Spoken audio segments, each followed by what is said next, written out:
So the Epstein Files and that whole sex trafficking ring, that's exposing that is emblematic of what Trump promised, or the promise that he projected when he was elected, that there's always been this group of rich and powerful and politically connected people that have been outside of the reach of the judicial system. If they get in trouble, they just buy off a judge or buy off a witness and move on. And we were told or led to believe that that would be exposed, that Trump was going to be the bull in the china shop and expose these rich elites who've been beyond the law. And I've heard him recently say it's a hoax, but if it's a hoax, his attorney general fell for it, his FBI director fell for it, his vice president fell for it, and even his own sons fell for it if it's a hoax, because they all promised that this would be revealed. Even after the election, we were still being promised that this sex ring would be revealed and the things that the government knows about it would be shown to the American people. But that's not happening. And when it became apparent that this is a massive cover-up, I decided that I realized I could introduce legislation and force it to the floor for a vote. Politics is the art of the doable.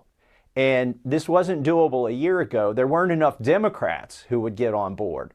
But now, I don't care how they get to the foot of the altar as long as they get there, foot of the cross. But some of these Democrats are seeing the light now that it's not their president who's in the White House.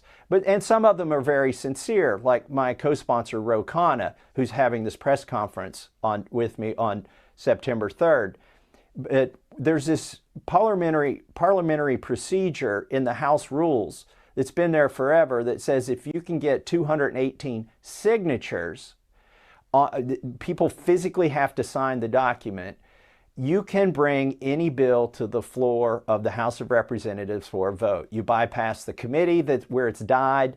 You bypass the speaker who may not want it because he's trying to protect people from taking a vote that would expose their preferences and maybe, if they vote the wrong way, which they might be inclined to do because they have donors who want them to vote the wrong way, then they would draw the ire of their constituents. But suffice it to say, I think I'm going to get 218 signatures because I think every Democrat will sign this.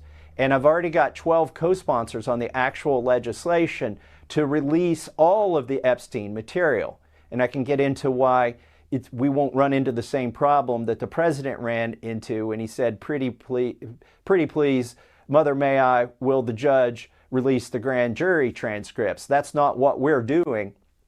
We are saying the DOJ has evidence that they submitted to the grand jury, and we are, by law, compelling them to release that evidence, all of the evidence. We're not going to the judicial branch of government. We're going to the executive branch and saying you have to release this with my legislation.